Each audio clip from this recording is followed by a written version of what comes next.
ॐ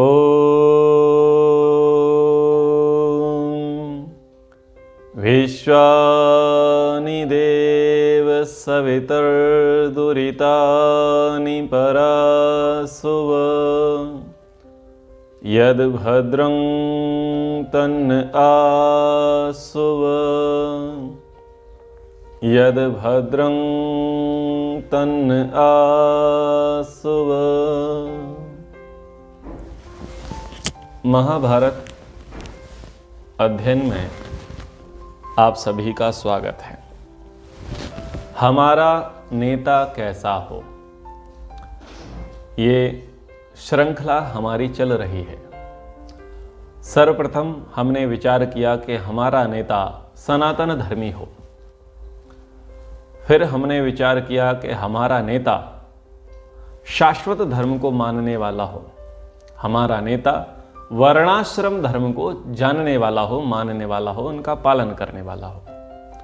उसी क्रम में हम आगे बढ़ते हैं कि चारों आश्रमों के क्या क्या धर्म हैं, क्या क्या कर्तव्य कर्म हैं, उनको भी वो विधिवत जानने वाला हमारा नेता हो, हमारा राजा हो। पितामह भीष्म युधिष्ठिर को वर्णाश्रम धर्म का उपदेश कर रहे हैं।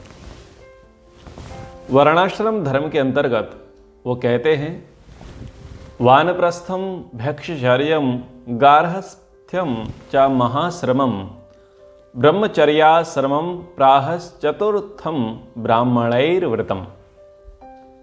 कह रहे हैं कि हे युधिष्ठिर, ब्रह्मचर्य, गृहस्थ, वानप्रस्थ और भैक्षचर्य अर्थात संन्यास, ये चार आश्रम हैं।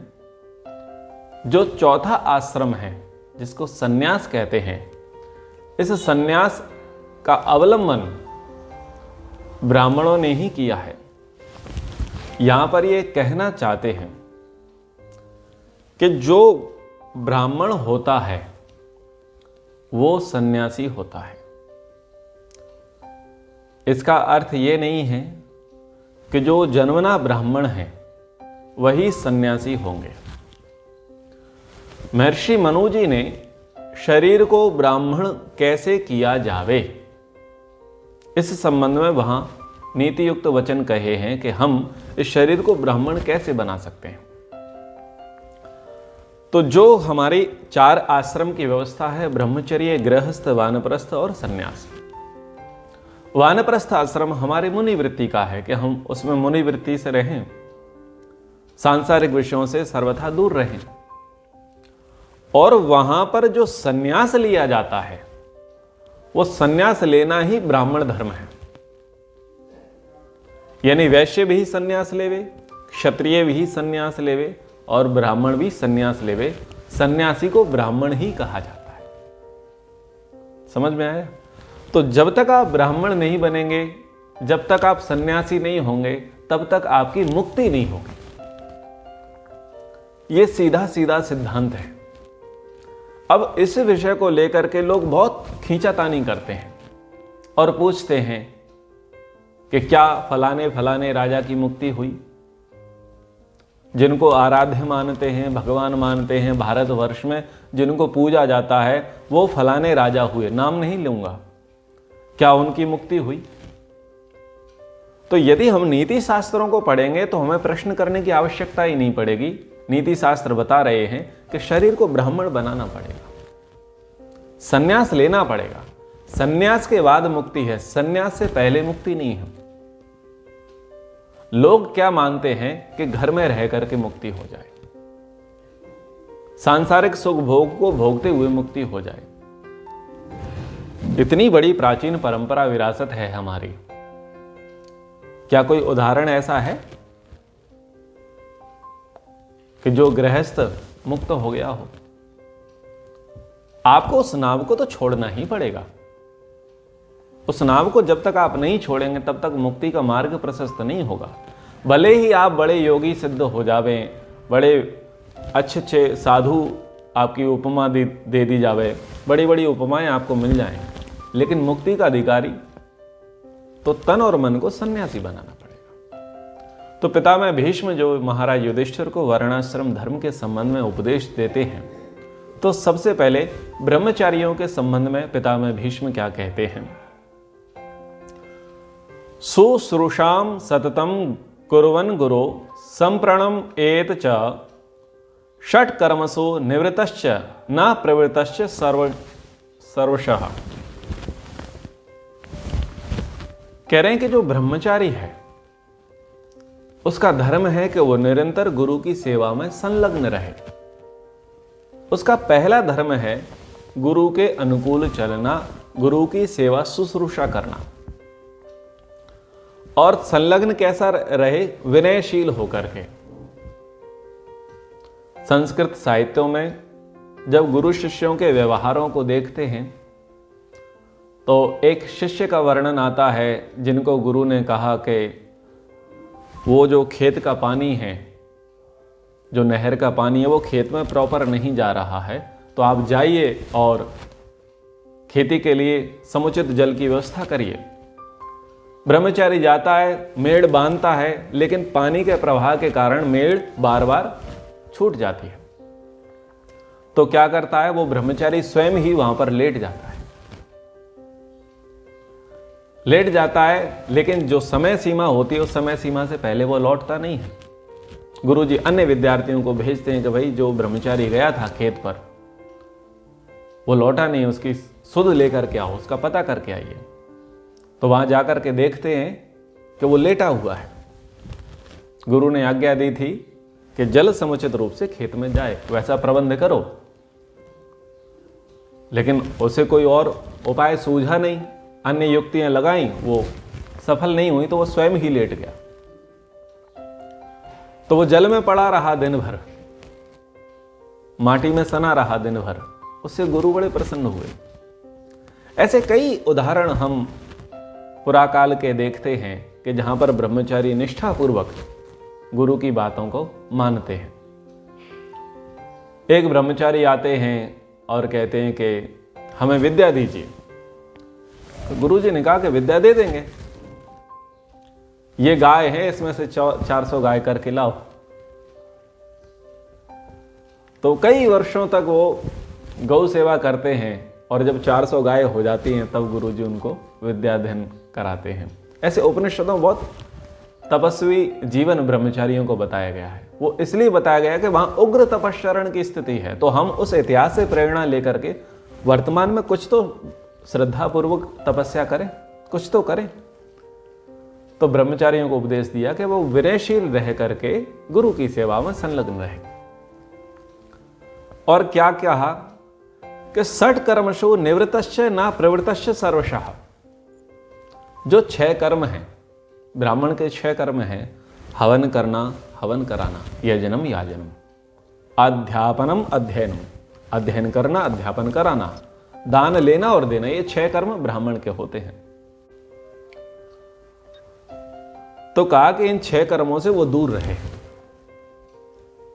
ब्रह्मचारी को दूर रहने के लिए कहा है, इसके लिए ना करें, क्योंकि अभी वो ब्रह्मचारी, उसका काल है, और यदि वो इन कामों में लग गया तो वो क्या मानेगा कि मैं तो बहुत कुछ सीख गया हूं, अब मुझे गुरुजी के सानिध्य में रहने की आवश्यकता नहीं है। अब तो मैं 4 शब्द बोलना सीख गया, लोगों को प्रवचन कराना सीख गया, उपदेश करना सीख गया, कर्मकांड कराना सीख गया, और संस्था के लिए दान लाना भी सीख गया। इससे क्या होगा? उसकी उन्नति रुक जाएगी, इन प्रचार कार्यों में लग जाएगा। जब तक गुरुजी उसे पूर्णतः जांच करके परख करके उसे आदेश ना देवे, तब तक वो इन कामों में मन ना लगाए। उसका धर्म केवल इतना है कि वो ब्रह्मचर्य पूर्वक, श्रद्धा तपस्या पूर्वक गुरु की सेवा करे। गुरु की सेवा का अर्थ है कि वहां गुरु से विद्या अध्ययन करे। जब वो विद्या अध्ययन कर लेवे, गुरुजी सब प्रकार से उसकी परीक्षा कर लेवे, तब धीरे धीरे उनको ब्राह्मण कर्म में नियुक्त करावे। लेकिन होता क्या है कि बहुत सारे ब्रह्मचारी गुरुकुलों में आते हैं और आरंभिक चरणों में ही वो क्या इच्छा रखते हैं कि हमको मंच मिल जावे, हमको व्याख्यान करने को मिल जावे, हमको थोड़ा सम्मान मिल जावे, तो वो क्या करता है, उसकी शिक्षा को रोक देता है। फिर ब्रह्मचारी के लिए कहा, अपने अधिकार का प्रदर्शन करते हुए व्यवहार ना करें। ब्रह्मचारी अपने अधिकार का प्रदर्शन करते हैं, बताने लग जाते हैं कि मैं किस कुल से हूं, किस परिवार से हूं, क्या पढ़ करके पहले आया हूं और मैंने यहां आकर के क्या क्या सीख लिया। तो अपना अधिकार जताना आरंभ कर देता है, अपने सीनियर पर, अपने जूनियर पर, अपने सहचरों पर वो अधिकार जताना शुरू कर देता है। तो वहां पितामह भीष्म कह रहे हैं कि ब्रह्मचारी ऐसा ना करे, और जो द्वेष रखने वाले हैं उनका वो संग ना करे। ब्रह्मचारी के लिए तो ब्रह्मचर्य आश्रम ही अभिष्ट है, यानी उसकी अभी अवस्था पूर्ण नहीं हुई है, उसकी क्वालिफिकेशन कंप्लीट नहीं हुई है, एजुकेशन उसकी पूर्ण नहीं हुई है, तो तब तक वो निष्ठापूर्वक विद्या अध्ययन का ही कार्य करे, दूसरा कार्य ना करे। आगे कहा, संस्कारों के संबंध में कहते हैं कि ब्रह्मचारी ब्रह्मचर्य आश्रम में चूड़ा कर्म संस्कार और उपनयन के पश्चात द्विजत्व को प्राप्त हो वेदाध्ययन को समाप्त करके समावर्तन के पश्चात विवाह करे। ब्रह्मचारी क्या करेगा, गुरुकुल में जाएगा। गुरुकुल में जाएगा तो सबसे पहले क्या होगा, उसका मुंडन हो जाएगा। हमारे यहां 3 बार मुंडन संस्कार होता है। जो हमारे 16 संस्कार होते हैं, उन 16 संस्कारों में 3 बार प्रमुखता से मुंडन होता है। मुंडन में क्या भाव है, पिछला सब साफ, यानी जब गर्भ से वो बालक उत्पन्न होता है, बालिका उत्पन्न होती है, तो गर्भ के कुछ केश होते हैं, उन केशों को चूड़ा कर्म संस्कार के अंतर्गत, मुंडन संस्कार के अंतर्गत हटा दिया जाता है। वो एक प्रकार से प्रतीक है कि आपका पिछला सब साफ, जो कुछ भी अपरिपक्व था, कुसंस्कारी था, अव्यवस्थित था, अव्यवहारिक था, वो सब साफ, नया सृजन करो, नया निर्माण करो, सुसंस्कारी सृजन करो, सुव्यवहारिक सृजन करो, अच्छा निर्माण करो। इसलिए पहले मुंडन हो जाता है, या तो 1 वर्ष में करते हैं अथवा 3 वर्ष में करते हैं। और दूसरा मुंडन कब होता है, जब वो गुरु जी के पास जाता है। गुरु जी क्या देते हैं उसे, जनेऊ देते हैं, उपनयन यज्ञोपवीत उन्हें धारण कराते हैं। उस समय गुरु जी बोलते हैं पिछला सब साफ। उसके बाद वहां भी मुंडन करा दिया जाता है। बोले अब ये भूल जाओ कि मैं कहां से हूं, किस परिवार से हूं, किस कुल से हूं, ये भूल जाओ, पिछला सब साफ, मुंडन करा दिया। और जब वो वानप्रस्थी होकर के संन्यास लेता है, तो वहां पर भी पिछला सब साफ। ये भूल जाओ कि मेरा कौन पिता था, मेरी कौन माता थी, मैं किसका पुत्र था, किसकी पुत्री थी, किसका पति था, किसका पत्नी थी, ये भूल जाओ। तुमने क्या क्या किया ये सब भूल जाओ, पिछला सब साफ। अब मुंडन करा करके संन्यास में आ जाओ। संन्यास आश्रम में मुंडन होता है। तो 3 ये प्रमुख मुंडन संस्कार हमारे यहाँ होते हैं। मैं देशी भाषा का प्रयोग करते हुए कहता हूँ पिछला सब साफ, नया सृजन करो। तो ब्रह्मचारी क्या करेगा, चूड़ा कर्म संस्कार होगा, उसका उपनयन संस्कार होगा, उसके बाद वो द्विजत्व को प्राप्त करेगा। यहां पर जटा धारणम संस्कारम द्विजातित्वम अवाप्यम च, वो द्विजाति हो जाता है उपनयन संस्कार पश्चात। एक वचन आता है याज्ञवल्क्य के स्मृति का, संस्कारात् द्विज उच्यते, द्विजायते इति द्विजः, जिसका दूसरा जन्म होता है उसे द्विज कहते हैं। एक जन्मा को शूद्र कहते हैं, जिसका एक ही जन्म है, यानी मां के गर्भ से केवल जिसने जन्म लिया है वो शूद्र है। जब तक वो गुरु के गर्भ से जन्म नहीं लेगा तब तक वो द्विज नहीं कहलाएगा। कितनी बड़ी बात है, गुरु के गर्भ से जन्म लेना। यज्ञोपवीत संस्कारों में कई स्थानों पर ऐसा कराया जाता है कि दाईं ओर यानी जांग पर, घुटने पर उस बालक को बिठाया जाता है गुरु के। तो बालक को यहाँ गोद में बिठाना अथवा अपने दाहिनी ओर रखना, वो उसी का प्रतीक है कि अब ये आपका पुत्र पुत्री नहीं है, अब मैं धर्म का इसका पिता हूं। तो गुरु उसी भाव को लेते हुए उसे अपने दाहिनी ओर बिठाता है। और अथर्ववेद में मंत्र भी आते हैं कि ब्रह्मचारी कैसा होता है, गर्भस्थ शिशु के समान, और आचार्य कैसा होता है, गर्भवती मां के समान। ऐसे अथर्ववेद में वचन आते हैं। जैसे गर्भस्थ शिशु का लालन पालन एक गर्भवती करती है, वैसे ही गुरु अपने शिष्य का लालन पालन करता है। तो जब गुरु के गर्भ से जन्मेगा तब उसे द्विज कहा जाएगा। तो द्विजत्व को प्राप्त करके वेदाध्ययन को समाप्त कर, यानी जो एक उसकी अवधि है वो कोर्स पूरा करके ग्रेजुएशन आफ्टर पोस्ट ग्रेजुएशन करने के पश्चात समावर्तन करे। और समावर्तन क्या है, वो एक प्रकार से सेरेमनी होती है, एक समारोह होता है कि उनका वेदाध्ययन अब पूर्ण हो चुका है। उस सेरेमनी में उसे सुसंस्कार पुरस्कृत किया जाता है, श्रृंगारित किया जाता है, उसे माला पहनाई जाती है। यानी एक प्रकार से वहाँ वो माला पहनाना एक संकेत है कि अब आप श्रृंगार कर सकते हैं। जब तक वो ब्रह्मचर्य आश्रम है तब तक उसे माला धारण करने का नियम नहीं है, काजल लगाने का नियम नहीं है, छाता प्रयोग करने का नियम नहीं है। ऐसे कई वहाँ पर प्रयोग हैं कि जिनसे ब्रह्मचारी दूर रहे। स्वामी दयानंद सरस्वती जी महाराज भी सत्यार्थ प्रकाश में लिखते हैं कि ब्रह्मचारी किस किस चीज से दूर रहे। समावर्तन संस्कार में उसके लिए वो बाउंडेशन समाप्त हो जाती है और फिर वो क्या करे, वो गृहस्थ में प्रवेश करे। सदारो वाप्यदारो वा आत्मवान संयतेन्द्रिय वानप्रस्थाश्रमं गच्छेद कृत कृत्यो गृहाश्रमा। जब वो गृहस्थ आश्रम में प्रवेश करे तो वो अग्निहोत्र आदि कर्म नित्य प्रतिदिन संपन्न करे, इंद्रियों को वश में रखते हुए अपना जीवन यापन करे। और कह रहे हैं कि वानप्रस्थाश्रमं गच्छेद कृत कृत्यो गृहाश्रमा। वो मनस्वी पुरुष स्त्री को साथ लेकर अथवा बिना स्त्री के ही गृह आश्रम से कृतकृत्य हो वानप्रस्थ में प्रवेश करे। लोग प्रश्न करते हैं कि वानप्रस्थ में जाएंगे तो क्या पत्नी को साथ लेकर के जाया जा सकता है?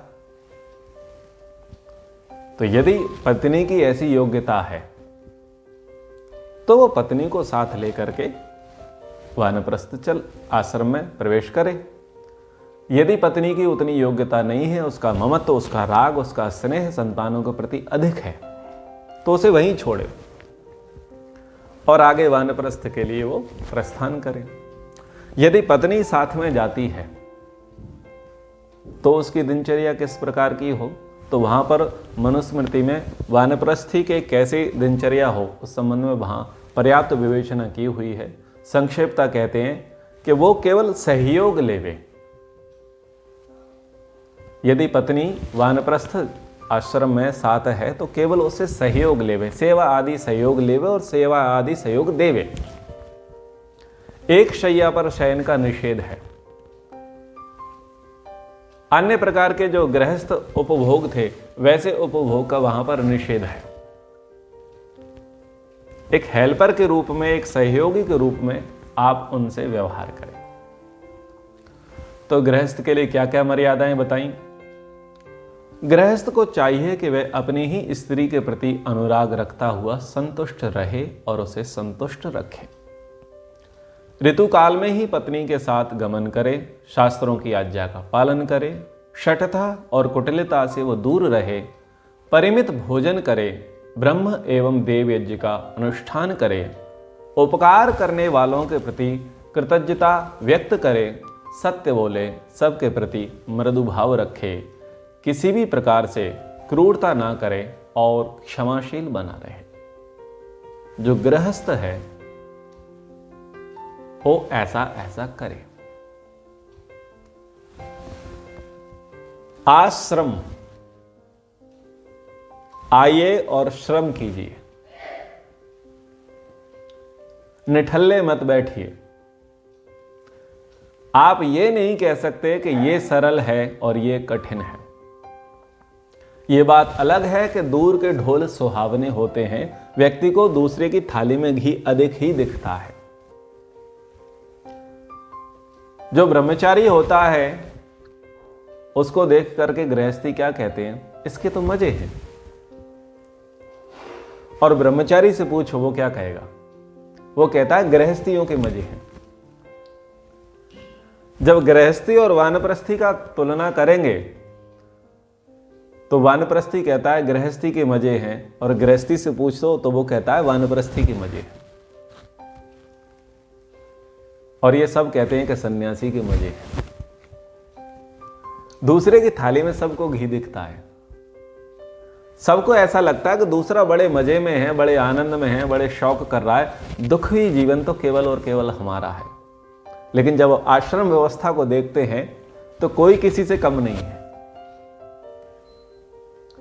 कोई किसी से कम नहीं है। ब्रह्मचर्य आश्रम बड़ा कठिन है। वो आरंभिक है, नींव मजबूत करने का समय होता है, यौवन काल उसमें आता है तो अनेक प्रकार की भावनाएं और संस्कार वहां उद्बुद्ध होते हैं, उनको अंकुश रखना बड़ा कठिन होता है। पूरा दुनिया श्रृंगार में, प्रपंच में रहती है, ये सब श्रृंगार रहित रहते हैं, प्रपंच से रहित रहते हैं। सादा वेशभूषा, सादा खान पान, सादा जीवन दिनचर्या बड़ा अटपटा रहता है। गृहस्थ में जाते हैं तो पत्नी अनुकूल है या नहीं है, पति अनुकूल है या नहीं है, दोनों हैं तो संतान है या नहीं, संतान है तो वो स्वस्थ है या नहीं है, यदि वो स्वस्थ है वो सुसंस्कारी है या नहीं, और वो सुसंस्कारी है भी तो आगे हमारा कुछ करेगी भी या नहीं करेगी। वहां के भी अपने बड़े बड़े प्रपंच हैं। वानप्रस्थ में जब जाते हैं तो व्यक्ति सोचता है अभी तक तो काम चल रहा था, यहां तो कोई हेल्पर ही नहीं है, यहां तो कोई सहयोगी ही नहीं है। हमने तो खूब मिठाई खाई थी, खूब घूमा था, अनेक अनेक प्रकार के वस्त्रों को धारण किया था, सब प्रकार के उपभोग थे, सब प्रकार के लोग हमें घेरे रखने वाले थे। यहाँ तो कोई नहीं है, यहाँ तो गांव का भोजन भी नहीं करना है, दान भी नहीं लेना है, यहाँ तो वो जीवन बड़ा नीरस है, सादा भोजन करना है, पीले वस्त्र पहनना है, सफेद वस्त्र पहनना है, मुनिवृत्ति से रहना है। सन्यासी से पूछो तो बोले मेरा तो कोई ठिकाना ही नहीं है। इन सब का तो ठिकाना फिर भी है, मेरा तो कोई ठिकाना भी नहीं है। तो सब अपने आप में धुरंधर हैं, सब तपस्वी हैं। ब्रह्मचर्य आश्रम भी तपस्वी है, गृहस्थ भी तपस्वी है, वानप्रस्थ भी तपस्वी है और सन्यास भी तपस्वी है। अपने अपने स्थान पर सभी श्रेष्ठ हैं। हम ये नहीं कह सकते कि मेरा कमजोर है और इनका अच्छा है। सबकी अपनी अपनी महत्ता है, सबकी अपनी अपनी उपयोगिता है। जैसे हमारे शरीर में जो 4 अंग हैं, 4 डिपार्टमेंट हैं। पहला ब्राह्मण विभाग है, ये मुख का। दूसरा क्षत्रिय विभाग है, ये छाती और भुजाओं का। तीसरा उदर विभाग है, हमारा पेट है, नाभि है। और चौथा विभाग है पैर। इन चारों से बनता है शरीर, संपूर्ण शरीर।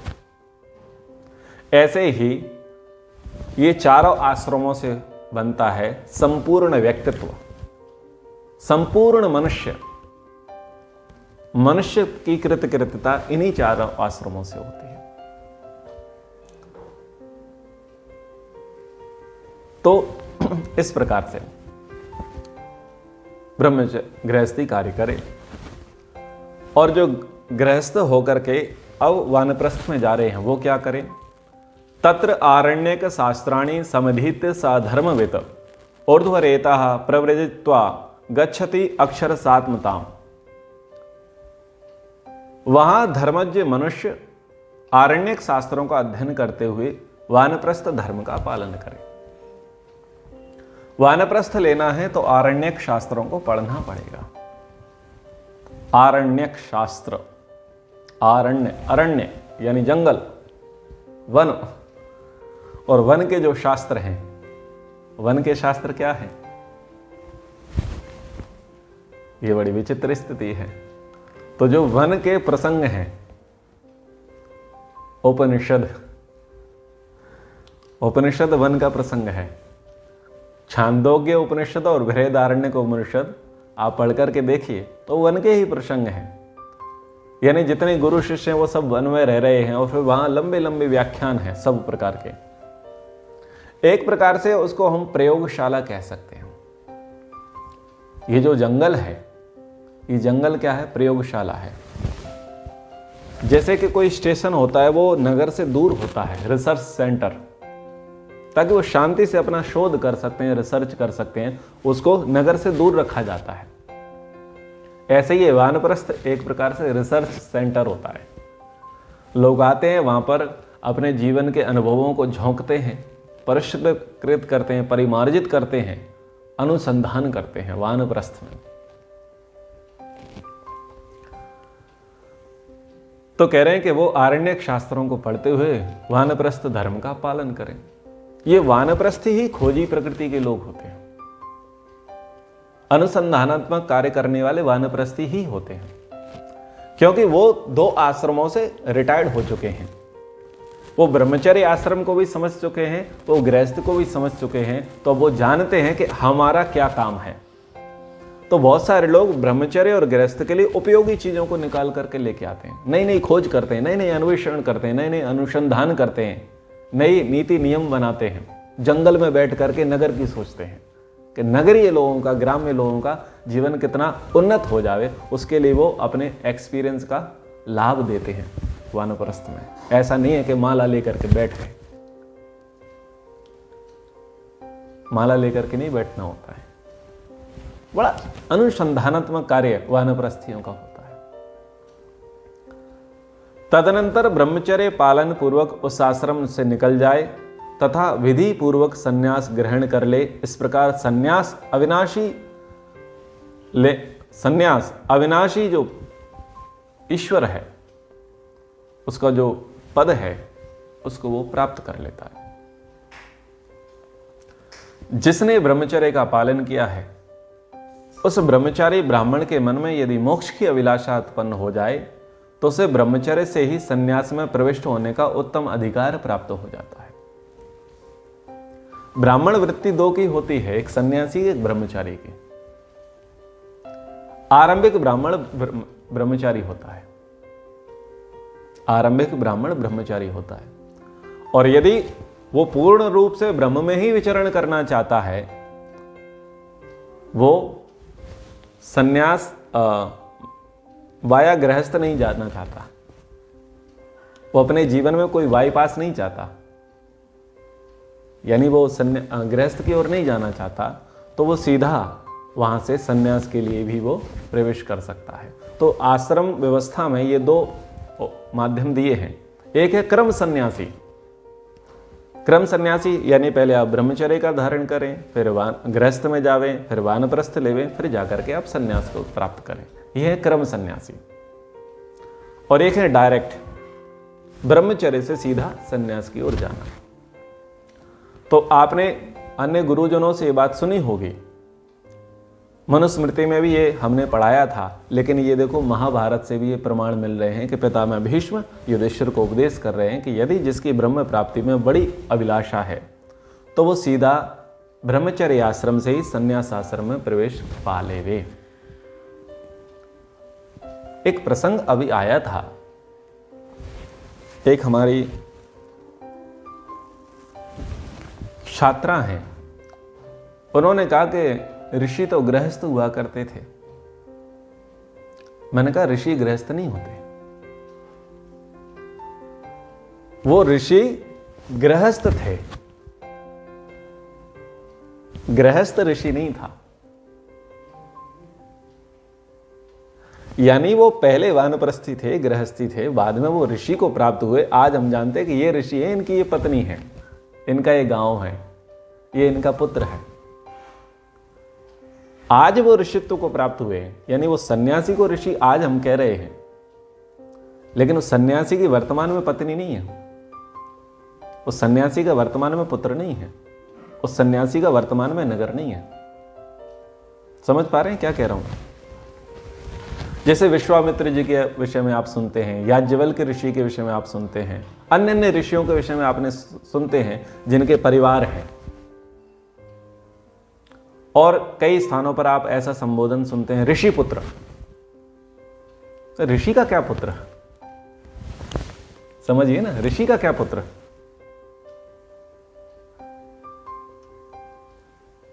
प्रचेतस मुनि के पुत्र हुए। कौन? वाल्मीकि। तो ये जो ऋषि पुत्र है उसका अर्थ यही है कि आज ये ऋषि हैं, जैसे अपने स्वामी विवेकानंद जी। बोले स्वामी विवेकानंद जी के भतीजे सुब्रत आर्य, डॉक्टर सुब्रत आर्य। अब संबोधन में तो ऐसे ही होगा ना, लेकिन स्वामी जी से तो पूछ के देखो उनके भतीजे हैं या नहीं। बोलेंगे भाई मैं तो सन्यासी हूं, मेरा कोई भतीजा नहीं, मेरा कोई भाई नहीं। लेकिन व्यवहार में तो यही प्रयोग होगा ना, अगर बताना होगा तो कैसे? तो ऐसे यानी जो ऋषि संज्ञा दे दी जाती है, ऋषि यानी सन्यासी, वैरागी, विरक्त, पर वो पहले वानप्रस्थी थे, पहले वो गृहस्थी थे, तब उनकी पत्नी थी, परिवार था, पुत्र थे, पुत्री थे, लेकिन अब वो ऋषि हैं, अब वो सन्यासी हैं, अब कोई नहीं है। तो इस प्रकार से शब्दों को भी थोड़ा हमें समझना चाहिए कि ऋषि अपनी पत्नी के साथ रह रहे थे, वो रह रहे थे वानप्रस्थ में। उस प्रकार के ऋषि नहीं थे, सन्यासी प्रकार के ऋषि। ऋषि बराबर सन्यासी तो उसका कोई नहीं। ठीक है, तो कह रहे हैं कि अब जो चौथा आश्रम है सन्यास का, तो सन्यासी क्या करे? तो सन्यासी को चाहिए कि वह मन और इंद्रियों को वश में रखते हुए मुनि वृत्ति से रहे, वह किसी वस्तु की कामना ना करे। प्रायः मुनि शब्द का प्रयोग हम किसके लिए करते हैं? वानप्रस्थियों के लिए। लेकिन मुनि शब्द का प्रयोग सन्यासी के लिए भी किया जा सकता है। यतोपलब्ध जीवी स्यान मुनिर दांतो जितेंद्रियः, यहां मुनि वृत्ति कहा गया है। तो जो मुनि वृत्ति वाला है, किसके लिए कहा गया है? सन्यासी के लिए कहा गया है। संस्कृत शब्दकोश भंडार है, उसमें एक शब्द का आप एक ही अर्थ नहीं निकाल सकते, एक शब्द के अनेक अर्थ निकलते हैं। आपको प्रसंग और प्रकरण देखना पड़ेगा। एक प्रसिद्ध अर्थ हो जाते हैं, जैसे आपने योगारूढ़ और यौगिक शब्दों को सुना है। नेता किसी पार्टी का, ये योगारूढ़ शब्द हो गया। यौगिक शब्द क्या है? नेतृत्व करने वाला। भ्रष्टाचार, ये योगारूढ़ हो चुका है। भ्रष्टाचार शब्द आप सुनते हैं तो आपको क्या समझ में आएगा? घूस लेने वाला, रिश्वत लेने वाला, करप्ट, ये योगारूढ़ अर्थ है। और यौगिक अर्थ क्या है? भ्रष्ट है आचरण जिसका, वो है भ्रष्टाचारी। जो आचरण भ्रष्ट है वो है भ्रष्टाचार। यानी ये बड़ा अर्थ हो गया है। तो सन्यासी को भी मुनि कह सकते हैं। तो सन्यासी को चाहिए कि वह मन और इंद्रियों को वश में रखते हुए मुनि वृत्ति से रहे, किसी वस्तु की कामना ना करे, अपने लिए मठ या कोठी ना बनाए, क्योंकि ये बना बना के ही तो छोड़ के आया है, और अब ये फिर बना लेगा। फिर बना लेगा तो छोड़ेगा कब? क्या आयु बची हुई है? आयु नहीं बची है। तो जो बना बना के पकड़ा है उस संस्कारों को ही तो छोड़ना है, इसलिए कहा कि भाई ना बनाओ। और उसके संबंध में एक इतिहास में कई कहानियां आती हैं, वो ये बताती हैं कि ये आसक्ति आपका जन्म व्यर्थ करा देंगे, आपको पेनल्टी लगवा देंगे। जैसे कि जड़ भरत के विषय में कहा जाता है। बोले एक भरत मुनि थे, वो किसी नदी के किनारे पर आश्रम बना करके रहते थे। वहाँ पर एक घटना घटी कि एक हिरणी जो थी वो गर्भिणी थी, लेकिन प्रसव समय पर वो उसका देहांत हो गया। गर्भिणी का जो शावक था, जो बच्चा था, उस पर भरत मुनि जी को दया आई और वो उसका लालन पालन करने लग गए। लालन पालन वो इतना लग गए कि उनका मोह हो गया। वो उसका ज़्यादा ही सेवा शुश्रूषा करने लग गए। इस कारण हुआ क्या कि जब उनका देह छूटा तो उनकी मुक्ति नहीं हुई, उनको हिरण का ही जन्म लेना पड़ा। मतलब ये कहानी बताई जाती है। तो वो बात है कि आसक्ति बुरी है। आप सबको छोड़ के तो आए हो, सन्यास सबको छोड़ करके आए हो, आप विरक्त होके आए हो, तो आप मठ कुटीर मत बनाइए। क्या करें? बोले नारद को अपना गुरु बना लो। देवर्षि नारद के विषय में सुना है ना, घूमते ही रहते थे। तो यहां पर सन्यासी के लिए कहा परिव्राजक, घूमते रहो, निरंतर घूमता रहे, जहां सूर्यास्त हो जाए वहां ठहर जाए, प्रारब्ध से जो कुछ मिल जाए उसी से अपना जीवन यापन करे। आशा तृष्णा का सर्वथा परित्याग करके सबके प्रति समभाव रखे, भोगों से दूर रहे, हृदय में किसी प्रकार का विकार न आने दे।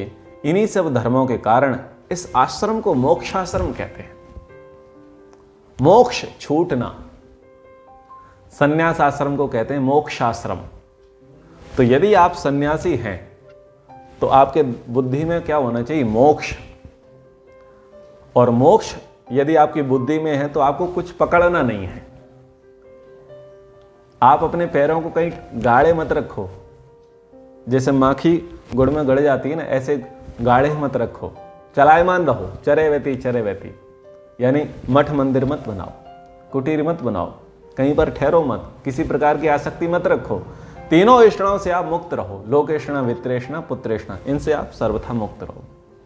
क्योंकि आपका काम है अब सांसारिक सुख भोगों को तिलांजलि देना, छोड़ देना। इसलिए जलते रहो और छोड़ते रहो, जलते रहो और छोड़ते रहो। तो ये आश्रम व्यवस्था के विषय में आज हमने चर्चा की कि ब्रह्मचर्य, गृहस्थ, वानप्रस्थ और संन्यास आश्रम के क्या क्या धर्म हैं, उनको कुछ व्यवहारिक शैली से हमने समझने का प्रयास किया, जिसका उपदेश पितामह भीष्म जी ने युधिष्ठिर को दिया।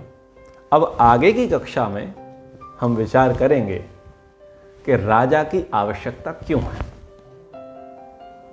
राजा क्यों चाहिए, क्यों राजा होना चाहिए। इस विषय पर हम अगली कक्षा में विचार करेंगे। इस प्रसंग को यहीं पर विराम देते हैं। इति ओम शम।